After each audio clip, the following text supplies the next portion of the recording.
মাওলানা রইসুদ্দিনকে অপমানজনক মিথ্যা অপবাদ দিয়ে তাকে নির্যাতন করে, তাকে প্রহার করে, জেল হাজতে নিয়ে পুলিশি হেফাজতে তাকে হত্যা করা হয়েছে। আমার ভাইয়েরা, একজন মানুষ বাংলাদেশে পুলিশের কাছে নিরাপত্তা চায়, সেই পুলিশি হেফাজতে আমার ভাই রইসুদ্দিনকে হত্যা করা হয়েছে, শহীদ করা হয়েছে। একজন ইমামকে জুতার মালা পরিয়ে লাঞ্ছিত করা হয়েছে।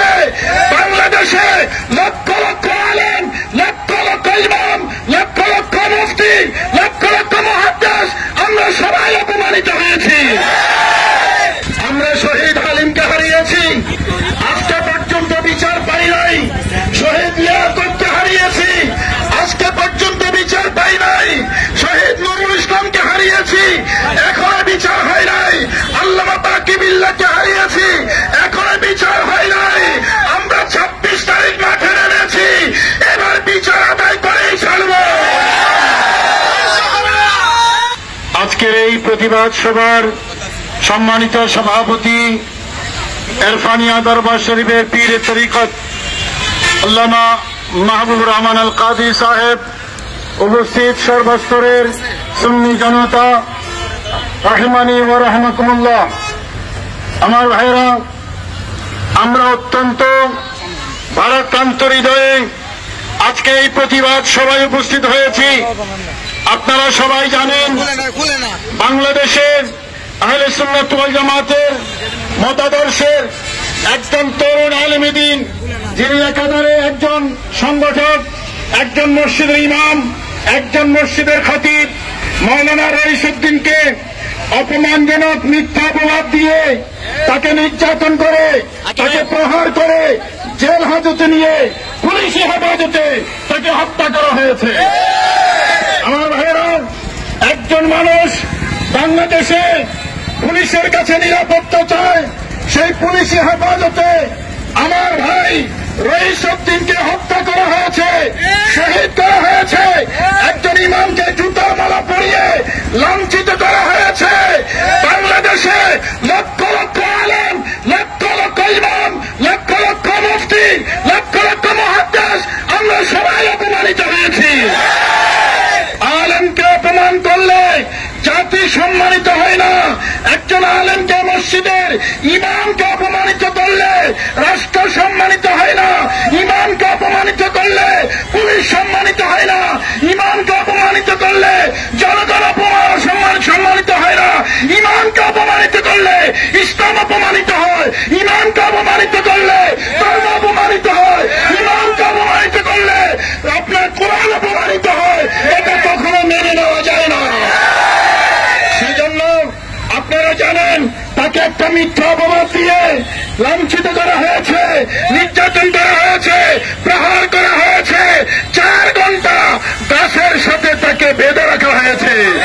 আমার ভাইরা, আমরা জানি ভিডিও ফুটেজ আছে, তারা আমার ভাই রইসুদ্দিনকে নির্যাতন করে শহীদ করেছে, তাদের ভিডিও ফুটেজ আছে। কিন্তু আফসোসের সাথে বলি, এখনো থানা মামলা নেই নাই। কার প্রভাব, কার পরামর্শে মামলা নেওয়া হয় নাই? আমার ভাইরা, আমরা যখন মাঠে নেমেছি 26 এপ্রিল, আমরা দেখিয়ে দিয়েছি বাংলাদেশের সুন্নি জামাত এটা কোনো দুর্বল শক্তি নয়। ভবিষ্যতে এই আহলে সুন্নাত ওয়াল জামাতের মতাদর্শী যারা আছে, তাদেরকে জিজ্ঞেস করে এই দেশে সরকার পরিচালনা করতে হবে।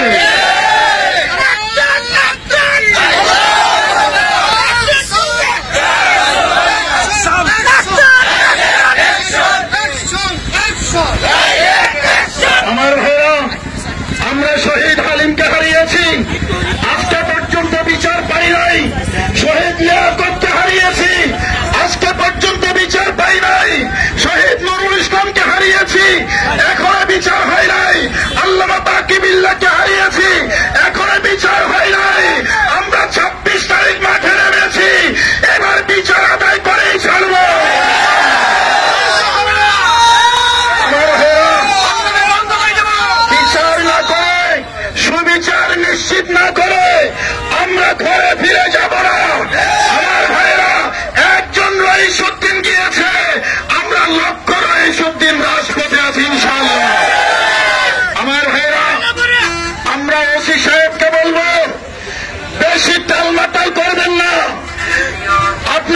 ইন্টারিয়াম গভর্নমেন্ট, যেই গভর্নমেন্ট সুবিচার নিশ্চিত করার জন্য এসেছে, গভর্নমেন্টের কাছে আমাদের প্রত্যাশা ছিল, জাতির প্রত্যাশা ছিল বিচারহীনতার সংস্কৃতি থেকে বের হয়ে এসে সুবিচার নিশ্চিত করবে, মানুষের নিরাপত্তা নিশ্চিত করবে, মানুষ নিরাপদে বসবাস করবে।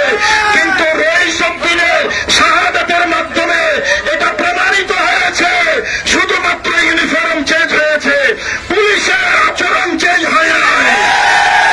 আমার ভাইরা, আমরা সতর্ক করতে চাই, অবিলম্বে সুষ্ঠু তদন্ত করুন। তদন্তের জন্য বেশিক্ষণ সময় লাগে না, ভিডিওতে সবকিছু আছে, কোনো কিছু লুকাবার চেষ্টা করবেন না। আমার ভাইরা, ইয়েজিদি মুসলমান না দেখলেও বর্তমানে রহিসুদ্দিনের ঘটনায় ইয়েজিদি একজন পুলিশ কিন্তু আমরা দেখেছি।